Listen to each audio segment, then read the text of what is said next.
Selamat datang di channel Pacemaker Indonesia, channel tempat kalian belajar kedokteran dengan fun dan kekinian.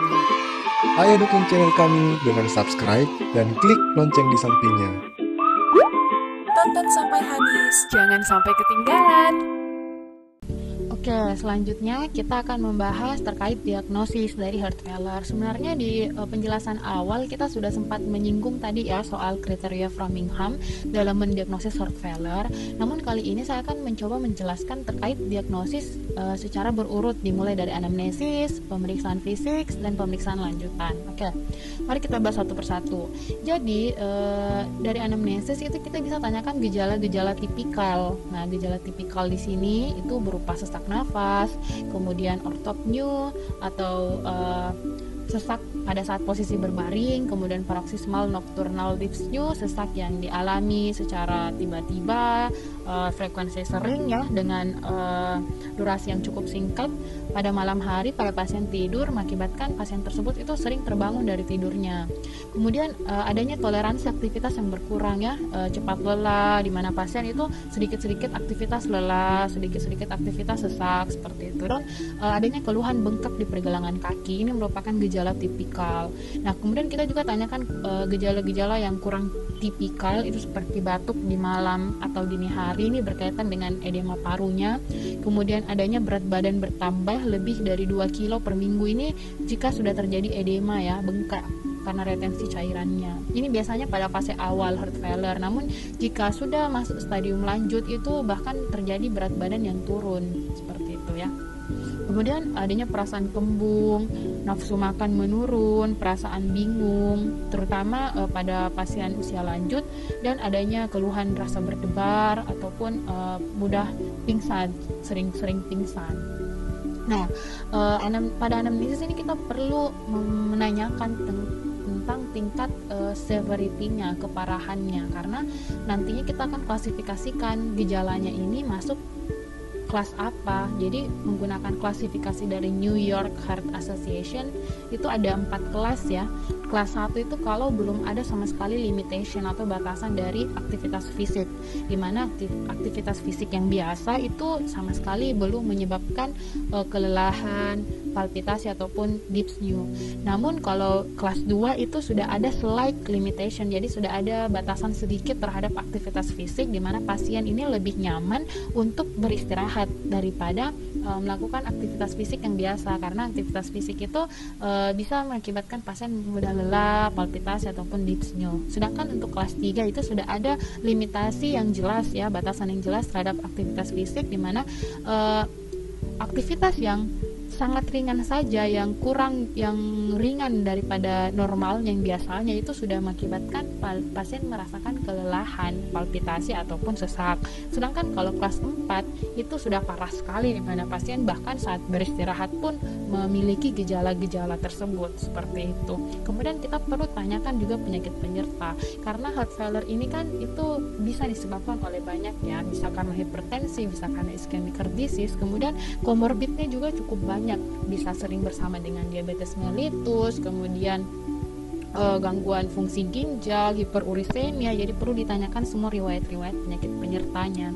Kemudian riwayat keluarganya bagaimana, apakah juga di keluarga ada memiliki keluhan yang sama. Jadi ditanyakan tentang penyakit-penyakit kardiovaskular ataupun penyakit-penyakit metabolik di keluarganya. Kemudian juga konsumsi obat-obatan, karena obat-obatan heart failure ini beberapa ada yang bisa berinteraksi ataupun memberikan efek samping yang jika digunakan bersama dengan obat lain. Jadi harus ditanyakan konsumsi obat-obatan, mengingat bahwa heart failure ini memiliki banyak komorbid ya. Nah, selanjutnya ke pemeriksaan fisik. Nah, pemeriksaan fisik ya tentu kita mulai dari tanda-tanda vital, kita cek tekanan darah ya, nadi, kemudian pemeriksaan head to toe. Jadi di sini yang spesifik itu kita lakukan pemeriksaan tekanan vena jugular, apakah ada peningkatan JVP atau tidak. Kemudian sudah saya jelaskan ya peningkatan JVP ini pada penjelasan sebelumnya bagaimana caranya. Kemudian untuk reflux hepatojugular ini juga kita periksa, kita dilakukan dengan posisi yang sama ya, memposisikan pasien sekitar 45 derajat, kemudian kita tekan daerah kuadran kanan atas kira-kira kurang lebih 10 detik, dan kita perhatikan apakah kita ukur tekanan vena jugularnya apakah ada peningkatan GVP atau tidak. Peningkatan yang lebih sama dengan 3 cm itu makin berarti adanya reflux hepatojugular yang positif. Kemudian apakah ada apex jantung bergeser ke lateral, ini menunjukkan adanya kardiomegali ya. Jadi kita cari ictus cordis pasien, kemudian kita lihat apakah ada bergeser atau melebar ke lateral atau tidak. Kemudian bising jantung, kadang-kadang juga bisa kita dapatkan adanya bising jantung. Kemudian kurang tipikal, untuk pemeriksaan kurang tipikal itu edema perifer, edema pada pergelangan kaki ataupun pretibial ya, bersifat edema pitting.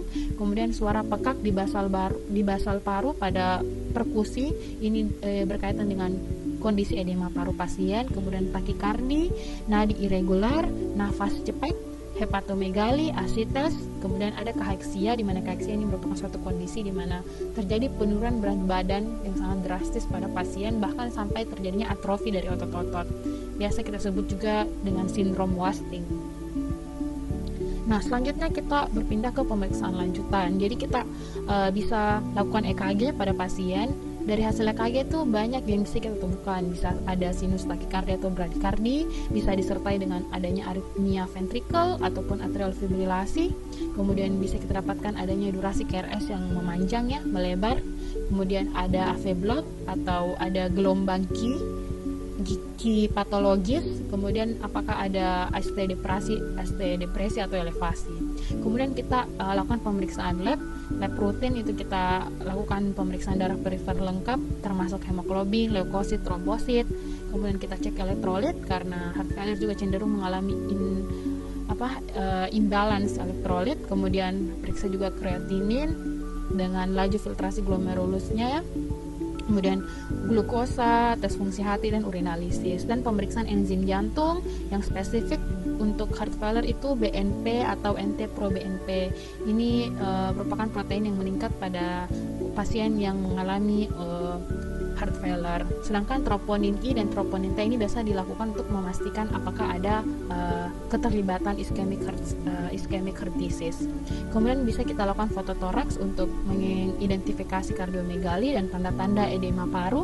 Kemudian ekokardiografi kita lakukan untuk menilai fraksi ejeksi dan juga menilai secara struktur dari jantung itu sendiri.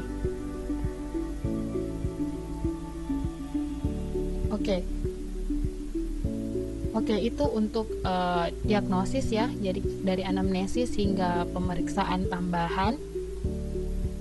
Nah, untuk terapinya, jadi pada kasus heart failure yang akut karena ia merupakan suatu kegawat daruratan, maka terapinya harus segera.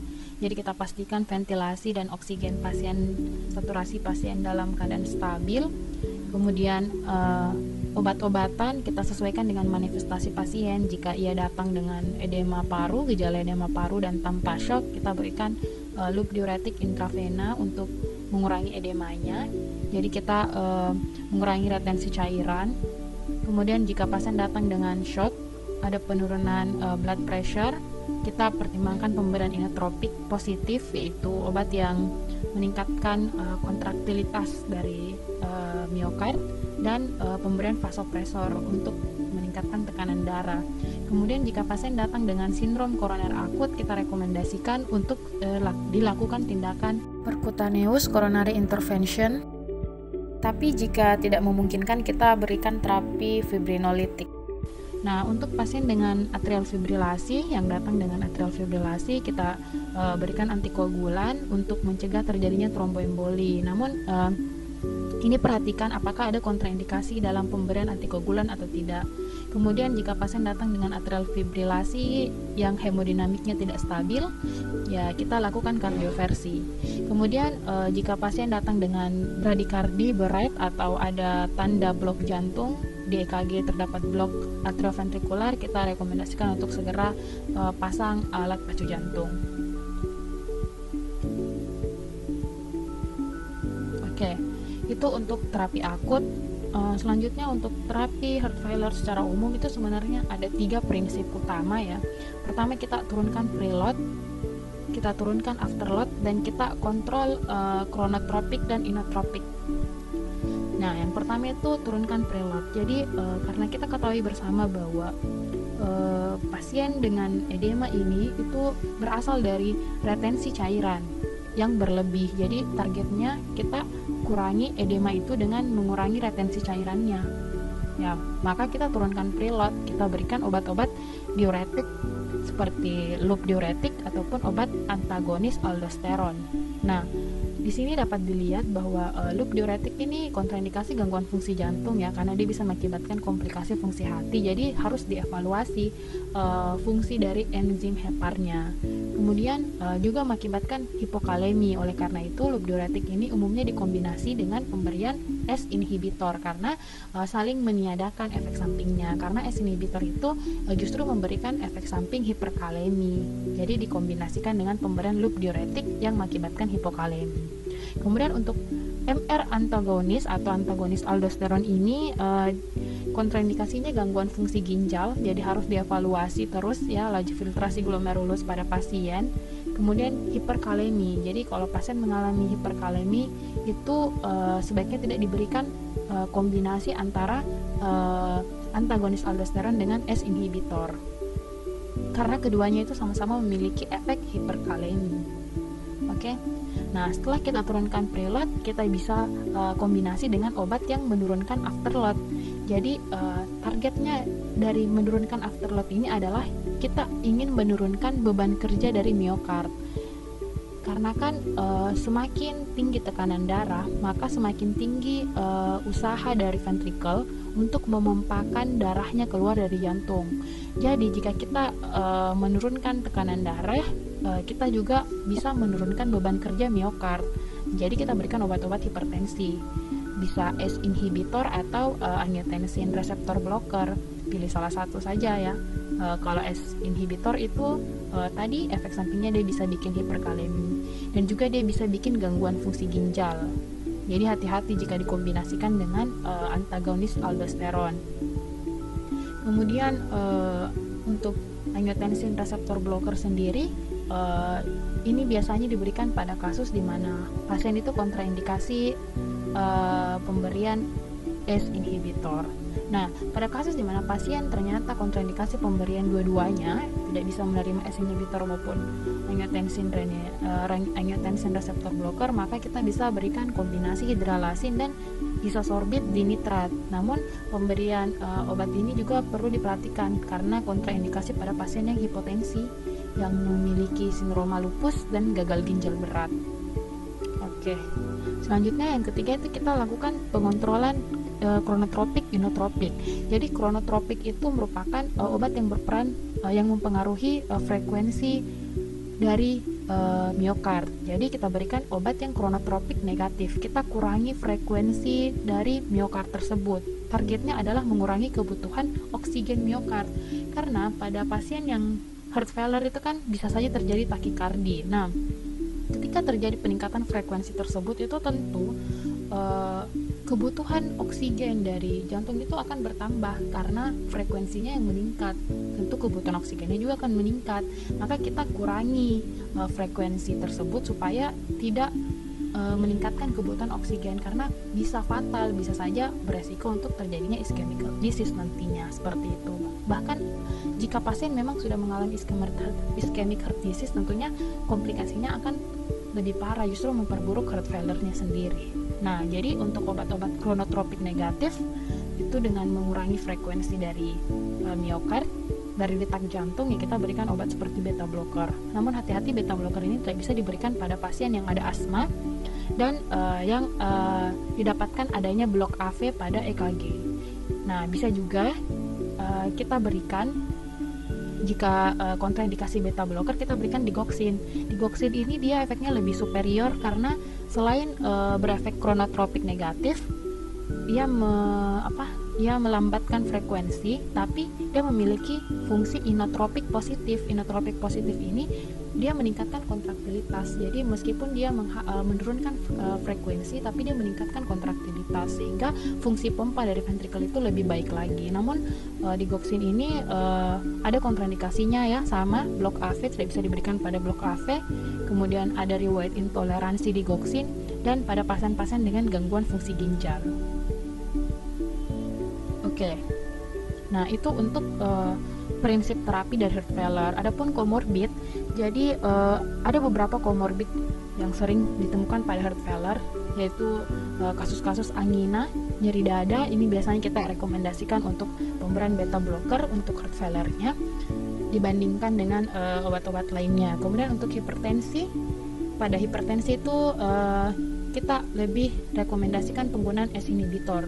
Obat hipertensi kalsium channel blocker itu tidak direkomendasikan. Hal ini karena beberapa obat kalsium channel blocker itu memiliki efek inotropik negatif yang memperburuk kontraktilitas dari miokard. Selanjutnya untuk diabetes mellitus itu obat DM thiazolidinedion itu tidak direkomendasikan pada pasien yang DM dan ada heart failure-nya. Karena golongan thiazolidinedion ini menyebabkan retensi garam dan cairan sehingga justru memperburuk kondisi gagal jantung itu.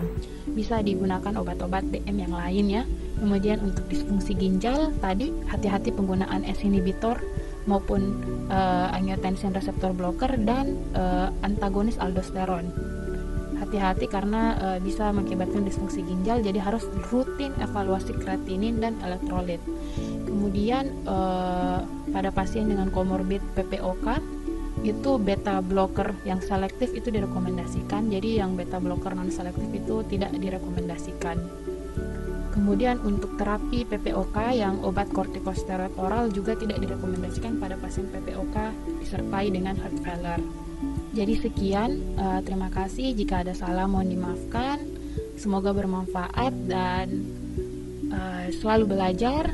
Kita sama-sama belajar. Semoga kita semua bisa menjadi dokter yang bermanfaat. Amin ya rabbal alamin.